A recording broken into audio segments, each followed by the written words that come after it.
Neste vídeo vamos aprender a ler o banco de dados de questões. Nós vamos aprender a distribuir um arquivo junto com o nosso aplicativo, neste caso o nosso banco de dados de questões, mas poderia ser um arquivo zip, uma fonte, um arquivo MP3, por exemplo. Este arquivo será distribuído dentro de uma pasta especial do Android chamada pasta Assets. Nós vamos recuperar o arquivo da pasta Assets e nós vamos também aprender a ler o arquivo, transformando seu conteúdo em uma string.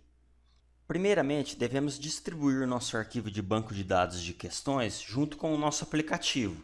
E esse arquivo deverá ser disponibilizado dentro da pasta Assets. Eu ainda não tenho a pasta Assets criada, mas ela deve ser criada dentro da pasta Source, main, no mesmo nível da pasta Res e da pasta Java. Então eu clico com o botão direito em cima da pasta main, vou em New, diretório e vou especificar que eu quero criar a pasta Assets.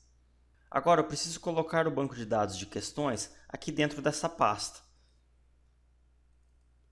Eu tenho um arquivo de banco de dados de questões aqui. Primeiramente vamos fazer uma correção.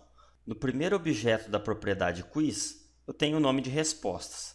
Na segunda está o nome de alternativas. Vamos deixar os mesmos nomes. Vou salvar o arquivo e vou copiá-lo para dentro da minha pasta. Entro dentro do meu projeto, App, Source, Main, Assets e colo aqui. Automaticamente o Android Studio já reconheceu o arquivo. Agora vamos voltar ao código da nossa atividade. No meu caso a aba já está aberta, se não estivesse eu iria dentro da pasta Source, Main, Java, MyActivity. Logo após a Activity jogar o arquivo de layout para a tela do dispositivo, o jogo deverá ser iniciado. Então nós vamos instanciar um objeto do tipo quiz. Agora que temos o objeto instanciado, devemos ler o arquivo de banco de dados. Para isso, vamos criar um método. Vamos até a classe quiz, vamos criar um método público, não tem nenhum retorno, eu vou chamar de carregar questões. Vamos criar uma string que ao final da leitura deverá possuir o conteúdo do arquivo. Como vamos abrir o arquivo, vamos também precisar manipular um objeto chamado inputString. Eu vou chamar de is, enquanto ele não está inicializado, ele recebe o valor nulo.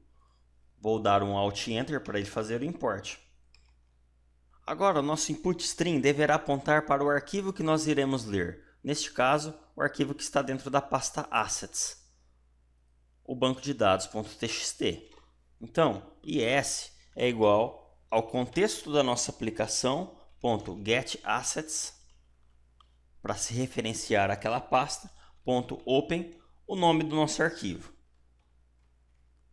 No caso aqui, eu vou criar uma constante para definir o nome deste arquivo. Vou chamar esta constante de banco de dados. Ele ficou vermelho porque essa constante não existe, então vamos selecionar, vamos dar um Alt Enter, falar para ele criar a constante. Ele criou aqui em cima. Nesse caso, queremos uma string e o nome do arquivo aqui será exatamente o nome do arquivo que está dentro da pasta Assets, no caso banco de dados.txt.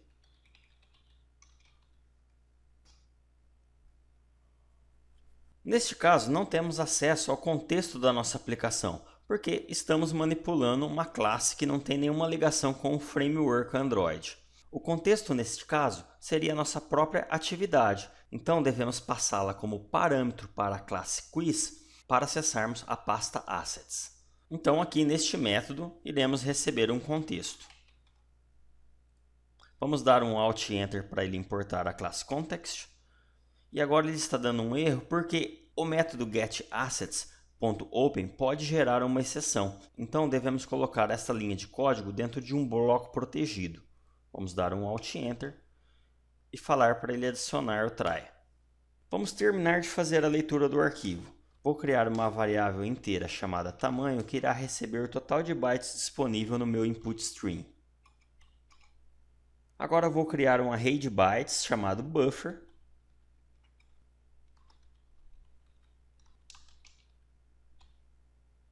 sendo que eu vou inicializar o tamanho desse vetor de bytes com a minha variável tamanho.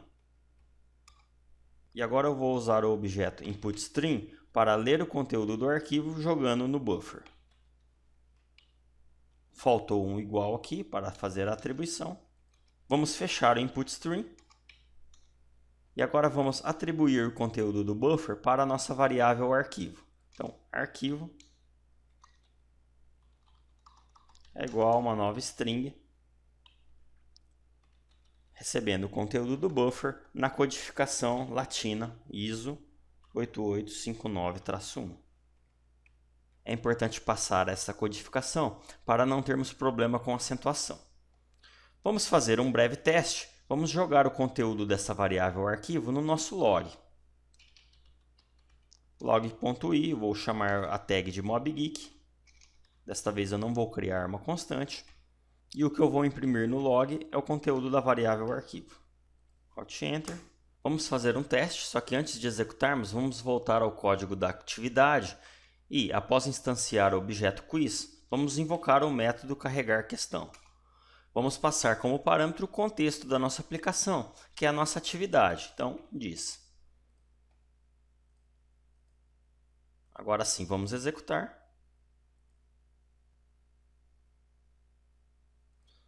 E o conteúdo do arquivo foi impresso no log.